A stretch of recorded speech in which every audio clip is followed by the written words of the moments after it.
जय हिंद दोस्तों, मैं महेंद्र शर्मा स्वागत करता हूं वन वर्ल्ड हिंदी में आपका। उम्मीद करता हूं आप खुश और स्वस्थ हैं। दोस्तों जैसे ही पाकिस्तान को और टर्की को एफएटीएफ ने ग्रे लिस्ट में डाला है, तब से पाकिस्तान इतना बौखला गया है कि अब ये उल जलूल बातें करनी शुरू कर दी है, क्योंकि इनकी आतंकवादी गतिविधियों को देखकर ये बहुत सी टर्म एंड कंडीशंस है एफएटीएफ की, जिसकी वजह से ये अब ग्रे लिस्ट से बाहर ही नहीं निकल रहे हैं। तो दोस्तों अब ये उल जलूल बातें करने लग गए हैं कि ग्रे लिस्ट में तो भारत को भी होना चाहिए, जबकि इनको पता है कि भारत एक शुद्ध और तरीके से व्यापार करने वाला देश है और ना ही अपने एरिया में बिल्कुल भी आतंकवादी और दहशतगर्दी ना ही फैलने देता है। तो क्योंकि जब से ये आतंकवादी गतिविधियों पर रोक लगी है, तब से भारत की एक पहचान पूरे विश्व में बहुत जबरदस्त बनी है और वो एक व्यापारिक हो, सामरिक हो, सुरक्षा की दृष्टि हो, चाहे कौन सी भी क्षेत्र हो, भारत हर दिन निखरता आ रहा है दुनिया के प्लेटफॉर्म पे। तो दोस्तों कैसे ये जलन हुई है इन पाकिस्तानियों को एफएटीएफ को लेके कि भारत को एफएटीएफ सपोर्ट कर रहा है। तो दोस्तों देखिए डिबेट और कमेंट में अपनी प्रतिक्रिया जरूर दे। लास्ट में आपसे रिक्वेस्ट करूंगा, अगर आप मेरे चैनल पे नए हैं तो मेरे चैनल को सबसे पहले सब्सक्राइब कीजिए, लाइक शेयर कमेंट जरूर कीजिए। दोस्तों जय हिंद, वंदे मातरम, भारत माता की जय। दोस्तों के मामलात की आपको याद होगा कि 2018 में फैटफ ने पाकिस्तान को ग्रे लिस्ट में शामिल किया था। उस वक्त जो सूरत हाल थी वो कुछ इस तरीके से थी कि ग्रे लिस्ट में जब शामिल किया गया तो माली निज़ाम और क़वानीन को, जो फैटफ के क़वानीन थे, उसमें 40 में से 13 सिफारिशात के मुताबिक पाकिस्तान को पाया गया। लेकिन आज सिचुएशन बहुत मुख्तलिफ है। पाकिस्तान ने बहुत हद तक जो फैटफ के क़वानीन थे उन पर अमल कर लिया है और तकरीबन 34 नकात में से 30 पर अमल दरामद पाकिस्तान कर चुका है। जून में जो मामला उठा था उसका मरकजी जो प्लान था वो था मनी लॉन्ड्रिंग, जिस पर बहुत हद तक पाकिस्तान ने अमल कर लिया है। लेकिन सवाल अभी भी यही है कि लास्ट टाइम भी जब ग्रे लिस्ट में रखा गया था और मुमकिन हद तक ये कहा जा रहा था कि पाकिस्तान अब ग्रे लिस्ट में रहने का कोई जवाब नहीं बनता कि फैटफ पाकिस्तान को ग्रे लिस्ट में रखे, उस वक्त भी पाकिस्तान का जो ऑफिशियल स्टेटमेंट था वो ये था कि ये मामला टेक्निकल नहीं बल्कि अब सियासी हो चुका है। सियासी बुनियादों पर पाकिस्तान को फैटफ की ग्रे लिस्ट में रखा जा रहा है। लेकिन आज भी क्या यही सूरत हाल है? क्या वाकई पाकिस्तान जितने भी इक़दाम उठा रहा है उसके बावजूद पाकिस्तान को ग्रे लिस्ट में रखना ये मामला टेक्निकल नहीं सियासी है? इसी पर बात करेंगे। हमें ज्वाइन करें lieutenant general retire Amjad Shoaib साहब, दिफाई तजियाकार हैं, उनको हम वेलकम कहेंगे। अमजद साहब बहुत शुक्रिया सर आपके वक्त का। हमने कई दफ़ा बात की है इस पर, 2018 से लेकर अब तक जो सूरत हाल है वो सबके सामने है। पाकिस्तान इस तरह से इक़दाम उठाए, मनी लॉन्ड्रिंग के हवाले से, दहशत गर्दी के हवाले से और दीगर मामलात के हवाले से बावजूद इसके पाकिस्तान अभी भी ग्रे लिस्ट में है। आप क्या समझते हैं, वाकई मामला टेक्निकल है या सियासी? बिस्मिल्लाहिर्रहमानिर्रहीम। देखिए जी, एक प्लान के तहत ये सारा काम किया जा रहा है। आपको याद होगा कि 2-3 साल तक पहले 27 नुकात की बात होती थी। पिछली दफा जब आपने तकरीबन 27 नुकात पे पूरी तरह अमल दरामद कर लिया तो नुकात निकाल के इसको 34 बना दिया गया। अब 34 के ऊपर बात की जा रही है कि जी 30 के ऊपर पूरी तरह है, बाकी 4 पे पूरी तरह अमल नहीं किया गया। वो चीजें डिक्टेट करने वाली बात है। अपनी मर्जी से वो आपसे फलां के खिलाफ एक्शन नहीं हुआ, फलां का अदालती कार्रवाई पूरी नहीं चली। वो जो भारत ने एक डिजाइन उनके सामने रखा है, जिनको भारत कह दे कि वो टेररिस्ट है लिहाजा उनको आपको फांसी लगा देना चाहिए और जो भारत करे उस पर बातचीत ना हो, तो ये एक मालिक की गठजोड़ और भारत के मिलकर ये एक प्लान पाकिस्तान को कॉर्नर किया गया है। आपको इस स्टेज के ऊपर ब्लैक लिस्ट में ले जाने की कोई चांस नहीं था, क्योंकि आपने 30 नुकात उनके कहने के मुताबिक 30 पे तो अमल कर ही दिया हुआ था। लेकिन ये कि तलवार लटकाए का मतलब यह है कि किसी वक्त आपको वापस ब्लैक लिस्ट में धकेला जा सकता है। हमें लाख ये कहें कि ये सियासी नहीं, खासतौर पर भारत की फेवर में थी। जो एफएटीएफ के चीफ हैं मिस्टर प्लेयर, इन्होंने कहा कि जनाब ये सियासी नहीं है, टेक्निकल है।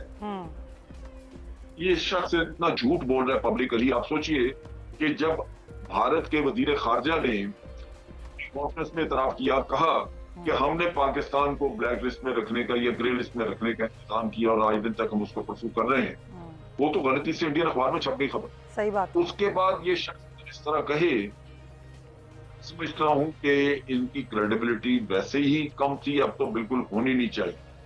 ये ज़वाज़े तौर पे आलाकार हैं इन बड़ी कुव्वतों का, और जिस तरह टर्की को घसीट के इन्होंने किया है बाकी भी तमाम मुसलमान मुल्क हैं जिनको ज्यादातर इन्होंने इस काम में धकेला हुआ। तो एक प्लान के तहत काम चल रहा है जहां ये मालियाती तौर पे इन ममालिक को तबाह करना चाहते हैं जिनके अंदर सकत थी, जो तरक्की कर सकते थे, जिनका नजर आता था कि ये आगे बढ़ सकते हैं। तो इसलिए पाकिस्तान को सोचना होगा कि क्या इनके साथ इसी तरह हमने रखना है, चलना है, या इनको थोड़ा अग्रेसिवली डील करना। अच्छा अमजद साहब, पाकिस्तान तो खैर इसके सोचेगा लिए ही नई और वो strategy क्या की करेगा जरूरत है। ये भी मैं आपसे पूछूंगी, लेकिन जब बात हम करते हैं ना इंडिया की, कि इंडिया का ये पूरा प्री प्लान था और वो ब्लैक लिस्ट में घसीटने वाली बातें, और अब भी यही कोशिश यकीनन इंडिया की होगी, लेकिन अब बात करते हैं फैटफ की खबरीन की, जिसमें दहशतगर्दी, मनी लॉन्ड्रिंग, दीगर इकदाम तमाम ममालिक उठाने के लिए कहे जाते हैं, तो सबसे बड़ा दहशतगर्द तो पूरी दुनिया में सबके सामने है कि भारत है।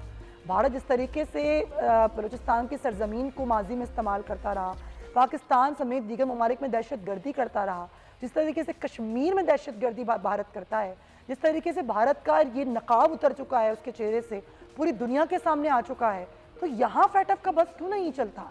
यहाँ पे क्या टेक्निकल मामला है? देखिए, वहां मगरबी दुनिया की जो कि इत्तेहादी है भारत के, उनकी मर्जी नहीं है, लेकिन हमने भी बहुत खुल के अग्रेसिवली ये नुकात नहीं उठाए। पाकिस्तान को चाइना, रशिया वगैरह ममालिक के साथ कोई पॉलिसी वजह करनी चाहिए थी। देखिए, इसमें हमारा तो ठीक है जो रोल है इंटरनेशनल फाइनेंशियल इंटेलिजेंस यूनिट जो है, उन्होंने भारत के 40 बैंक आइडेंटिफाई किए जिनमें उन्होंने कहा कि जी इन्होंने इतनी मनी लॉन्ड्रिंग की है और इसमें से बास ट्रांजैक्शन ऐसे मशकूक हैं कि वो टेरर फंडिंग की। फिर पाकिस्तान ने एक डोजियर दिया जिसमें कि हमने टेरर फंडिंग के इनको शवाहिद और सबूत सारे दिए, क्वेश्चन का सारा इतराफी बयान मौजूद। तो ये केस हमने बना के आगे चलाने की कोशिश नहीं की, हम यही करते रहे कि अपने दिफा पे रहे। और तो ठीक है, वो भी अच्छा है कि आप अपने कानून मजबूत कर लें, लेकिन ये नहीं कि बाहर की दुनिया या ये जो नेक्सस है, अनहोली नेक्सस, तो यानी कि आप ये कह रहे हैं डिफेंसिव मोड पे बहुत खेल लिए, डिफेंसिव मोड पे आना होगा पाकिस्तान को और अपने केस को ऑफेंसिव मोड पे चलाना होगा। अमजद शुएब साहब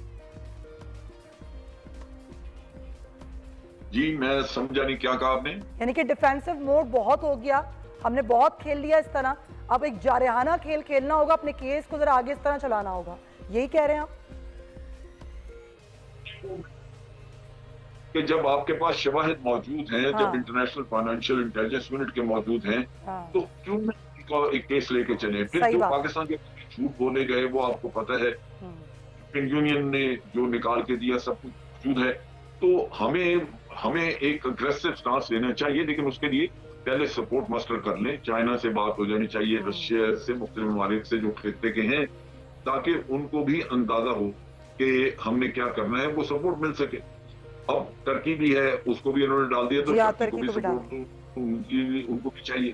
तो ये एक ऐसा खेल है जो कि पाकिस्तान किया हुआ है इन्होंने, और पाकिस्तान इस कॉर्नर से निकलने के लिए तैयार नहीं है। हम खुद बैठे कॉर्नर में अपना दिफा कर रहे हैं, जबकि हमें इससे बाहर निकल के खेलना होगा। बिल्कुल आप सही कह रहे हैं कि बाहर निकल के खेलना होगा। जब शवाहिद है, चीजें हैं, तो पाकिस्तान को दीगर ममालिक को खित्ते के मिला के, जिसमें उर्दन भी है, तुर्की भी है, चाइना भी है, रशिया भी है, तमाम ममालिक को मिलके एक प्रॉपर स्ट्रैटेजी के साथ इस पर काम करने की जरूरत है। Point taken sir. जरा IMF के हवाले से भी जरा बात है, तो खबरें तो कुछ इस तरह की भी हैं कि पाकिस्तान ने IMF की तमाम शराइत मान ली हैं। अगर ऐसा है तो ज़ाहिर सूरत हाल और मुश्किल हो जाएगी पाकिस्तानियों के लिए। और अब ज़ाहिर तर्जुमान वज़ारत ख़जाना तो ये कहते हैं कि ऐसा कुछ भी नहीं है कि IMF से मुज़ाकरात में नाकामी हुई। नाकामी नहीं हुई तो क्या सारी शराइत मान ली गई?